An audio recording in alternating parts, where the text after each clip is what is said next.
Tras los pasos de Sefarad en el Nuevo Mundo, con David Rosenthal.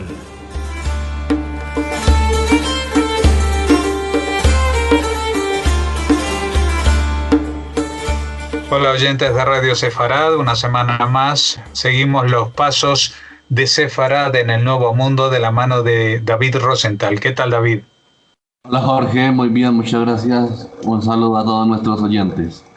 Bueno, hoy dejamos las zonas tropicales que nos han ocupado en el continente americano durante las últimas entregas para irnos más al sur, hasta el Océano Pacífico, directamente a Chile, para seguir hablando de estos pasos, de esta llegada de inmigrantes sefardíes a los lugares del continente americano. ¿De qué nos vas a hablar hoy exactamente? Ok, bueno, pues continuando con la anterior entrega sobre el Perú, tenemos ahora a Chile, muy vecina de Lima, de lo que fue el virreinato allí en Perú.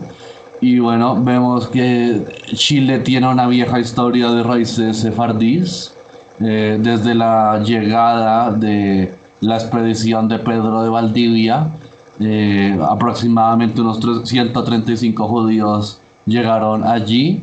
Asimismo en Lima, hacia 1639, habían unos 2000 judíos portugueses.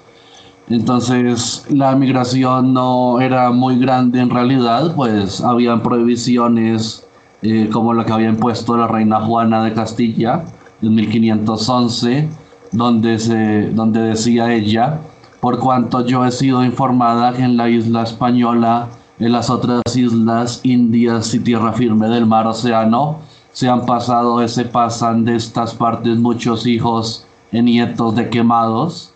Expresamente defiendo que ahora, ni de aquí adelante, tanto cuanto mi merced de voluntad fuere, por lo que a mí me toca, que ningunos, ni algunos nietos ni fijos o fillos de quemados no puedan tener ni tengan, ni usen ni ejerciten por sí, ni por ninguna vía, directa ni indirecta, ningunos oficios reales ni públicos, ni concejales, ni otros algunos. Entonces, acá vemos cómo se les refiere a los sefardíes, a los hispano-portugueses, a los criptojudíos también y judaizantes como los quemados.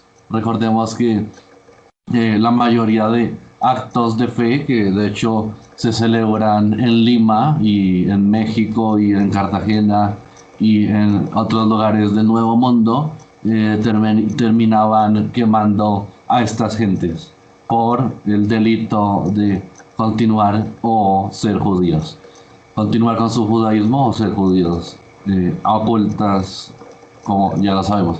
Entonces la inmigración más numerosa de sefarditas a Chile tiene un lugar hacia finales del siglo XIX. Acá vemos que estos judíos habían sido que llegaban del Imperio Otomano, de lo que ya era el fin del Imperio Otomano.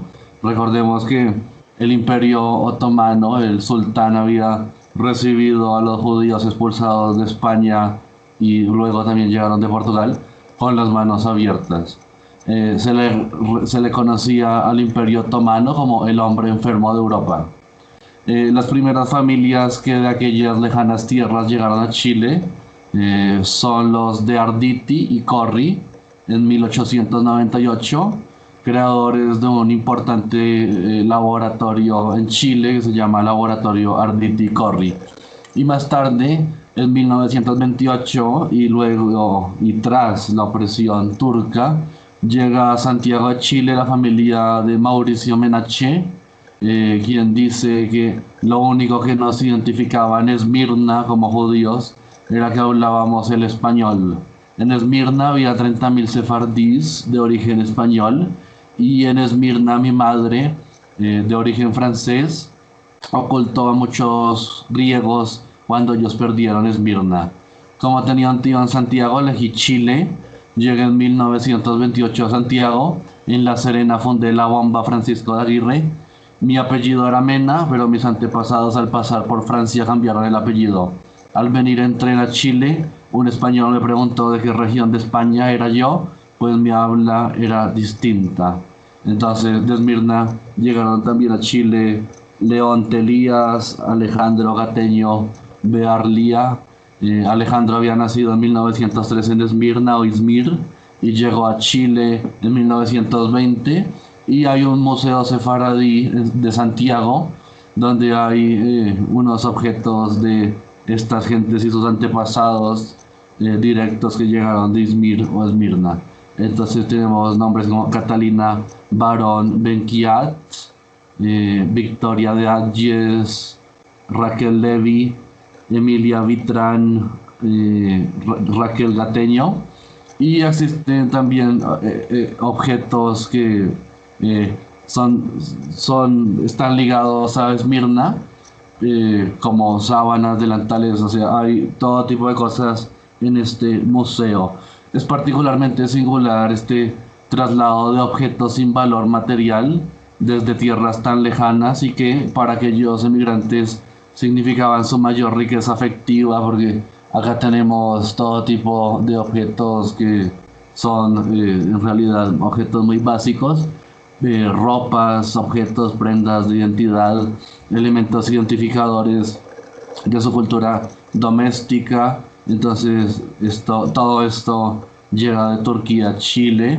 También tenemos un testimonio de una de estas personas en una carta que dice: querida Yoya, tomo la péndola y te envío unos cuantos viervos en el deseo que estés en alegría y sanidad. Izmir es una gran ciudad y no me topí con ninguno de nuestros vecinos que vienen al Charcy a mercar para la semanada. El vaporico que nos esperaba en Izmir es como una ciudad. A la de 5 días que estábamos en la mar se levantó un vientecico y a la hora del arbit del vientecico se fizo más recio, al punto que ya no podíamos tener cuaje en pie al sarquineo del buque y nos íbamos de banda en banda, tanto que se nos empezó a subir la comida al garón. Ancina arribimos a un país de la América, Panamá, con un calor como ainda no teníamos sentido. A las 3 semanas de viaje en Valparaíso, a la mañanada nos topimos todos prestos para salir. Mucha gente tenía lágrimas en los ojos, pues sabían que muchos de nosotros no nos volveríamos a ver. Me dijeron: Abramico, aquí está tu primo Jaime. Presto corrió y me embrazó. Después nos topimos enfrente de una montaña que tenía casas por todos lados. Lo que primero me he dicho es que el lugar donde moraba se conocía como Cerro Alegre. Cuenta después una visita a Santiago. Y concluye: para que tengáis una chica idea de cuál es esto, me tomaré unas estampicas y vos las mandaré. Dale un grande abrazo a todos los que demanden por mí y ustedes reciban el cariño y el shalom de tu querido hermano, Abramico. Entonces vemos estas cartas que serían el primer producto de la pluma judía en América. Es la carta principalmente. Abramico es un niño, lo delata su lenguaje, sabemos bien es ladino, su ingenuidad narrativa y sus ojos abiertos y siempre ansiosos de captar el mundo. Esmirna es una gran ciudad, pero no había ninguno de nuestros vecinos. El vaporico que nos esperaba era como una gran ciudad. Valparaíso es como una montaña con muchas casas. Para que veas cómo es esto, te enviaron las postales. Seguramente Abramico niño también escuchó muchas veces en Esmirna, además de la canción de Raelica, aquella otra canción de cuna sefaradí que dice: a la nana y a la buba que durma la criatura, el Dios grande que los cuadre a los niños de los males. Entonces vemos esto. Además de Esmirna tenemos otra ciudad que es Monastir. Aquí nos situamos en Grecia. Se encuentra otra fuente sefardí que emana social y culturalmente hacia Latinoamérica. Monastir fue una otra fuente de migrantes sefardíes griegos hacia Chile, y la palabra monastir es griega porque a Grecia perteneció esta región, aunque de Macedonia desde 1918, es de Macedonia desde esta época. Entonces también existe una abundante información sobre esta comunidad de Monastir en el Museo Judío de la Diáspora, allí en Tel Aviv, en Israel. La presencia judía en Monastir data del año 300 después de la Era Común. Bueno, aquí vemos también cómo llegan estos judíos de Monastir. Tenemos este relato: la ciudad se llamaba Monastir y los judíos que llegaron de España vivieron en ella durante 4 siglos y medio, al cabo de los cuales la comunidad judía de Monastir desapareció abruptamente. ¿Qué pasó? Todos saben lo que pasó. Un día vinieron y se los llevaron a todos. Esta era la horrenda y vaga respuesta conocida. Muy pocos sabían exactamente cuándo había pasado y cómo había pasado. Fue en el mes de Nisan del año gregoriano de 1943, hacía exactamente 50 años, nos dice Simón Wiesenthal en su obra El libro de la memoria judía, calendario de un martirologio, que el 5 de abril del citado año fueron recogidos los 3.500 judíos de Monastir y llevados al campo de exterminio de Treblinka. Entonces también vemos como todas estas comunidades que se encontraban entre Turquía y Grecia terminan por desaparecer. Y bueno, finalmente sobre nuestro interés también llegan a Chile, al igual que en México. También hacia Chile fluyó una de las fuentes de emigración sefaradí. Llegaron a Chile procedentes de Esmirna, de Monastir, de Salónica, de Estambul, numerosos sefaraditas, como documenta fehacientemente Isaac Murdoch en su obra La herencia de Sefarad, y Mario Matos González, Vivencia de los sefaradíes en Chile, así como el órgano oficial de la comunidad, que es el vocero sefaradí, que tiene unos 4.000 ejemplares. Aquí tenemos apellidos de Monastir, procedentes de Monastir, que llegan a Chile, como Albala, Arueste, Cazorla, Shami, Jasón, Israel, Leví y Testa. Además, existe en la comunidad judía sefaradí de Santiago y la comunidad judía sefaradí de Chile y la colonia judía de Chile, bajo la cual se reconocen todos como israelitas, sefaradís o no sefaradís. En 1937 y más tarde, por efecto de la Segunda Guerra Mundial, el caudal judío centroeuropeo aumentó esa comunidad chilena. Entonces llega por lo menos a tener unos 800 judíos Chile en 1940. Sobre esa penetración en Chile tenemos ya unos apellidos chilenos que están dentro de la sociedad, como Cañas, Navarro, Calderón, Vitrán, Colodro, Telías, León, Cohen, Magenzo, Teba. Sobre todo podemos nombrar o citar a Ana, la poetisa fallecida en 1967. También apellidos como Caro, Shonshol, Israel, bueno, en fin, Pérez, Silva, Rosales, de todas sefaradís.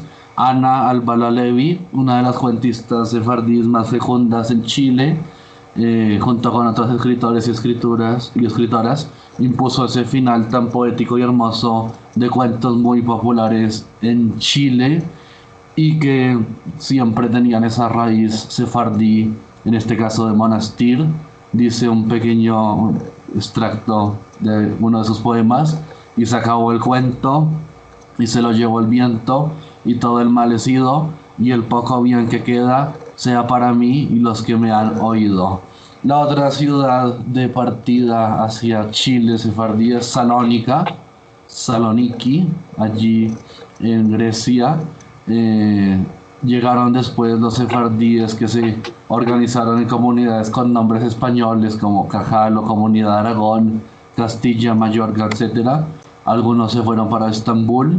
Muy pronto la actividad comercial judía en tejidos, curtidos de pieles, fabricación de jabón, queso, drogas, medicinales, tabaco. Se destaca sobre los demás productos de la ciudad y les pertenece casi por completo a estos judíos de Salónica. Desde el siglo XX existían en Salónica 30 sinagogas y 90.000 judíos, o incluso 120.000. Es decir, Salónica sí que fue un enclave judío allí en medio del Mediterráneo. Y la deportación de 45.000 judíos hacia Auschwitz en 1945 acaba con toda esa importante judería. Los judíos en Salónica habían combinado en su cultura 3 elementos, que eran el judío, el español y el griego, y su lengua siempre había sido el judío español o ladino. Entonces tenemos toda esta parte lingüística, todas sus expresiones, como vira para la cerveza, cutí para la caja, antica para antigua, bre para exclamación, fanela para chaleco, fasolía para poroto verde, fostán para falda, y un sinfín de expresiones propias de estas gentes. Y bueno, llegan sefardíes de Salónica, Chile. Tenemos este recuento de alguien que vino de Salónica a Santiago. Salí de Salónica a los 35 años, siendo analfabeto. Salónica es una maravilla, ahí viví toda mi juventud. Cuando tenía 24 años nos llevaron a Auschwitz, donde estuve desde marzo de 1943 hasta mayo de 1945. Aproximadamente 55.000 sefardíes de Salónica murieron en campos de concentración. Allí perdí a 6 familiares. Solo sobrevivió una hermana con la que me encontré después en Salónica. Solo volvimos a Salónica 900 sefaradíes. Salí de Salónica porque ya no tenía nadie allí. Antes de llegar a Chile, estuve 2 años en Israel, luego a Buenos Aires y desde aquí a Chile. Yo me incliné a estos lugares por el idioma. Llegué a Santiago en 1954. Entonces, vemos cómo llega finalmente también una migración de Salónica a Chile. También tenemos otro relato de una familia de Salónica, nombre Daisy Barzilai. Entonces dice, allí en Salónica conocí a mi esposo Jacobo y conocí a Moisés Nahmías. Yo tenía 15 años cuando los alemanes nos concentraron. En el campo de concentración murieron 21 parientes míos. He vuelto muchas veces a Salónica porque me siento griega. Me vine a Chile porque nos pagó los pasajes un pariente. Mi esposo llegó un día con los pasajes y me dijo a Estados Unidos, Canadá o Chile, nos vamos. Elegimos a Chile porque nuestro tío estaba ya aquí. Además, para tener paz, al menos en el fin del mundo, llegamos a Santiago en 1952. Valparaíso es como Salónica. Al llegar a Chile, declaramos nacionalidad yugoslava, pues así lo era mi marido. Entonces, bueno, aquí tenemos todo este relato de esos pasos hasta hace poco recientes, se podría decir, de estos sefaradíes turcos y griegos a Chile. Con este recorrido por los sefardíes que llegaron a Chile, acabamos esta emisión de hoy. Volveremos a recorrer estos pasos de sefarad en el continente americano la semana que viene. Muchas gracias, David Rosenthal, y hasta entonces. Gracias.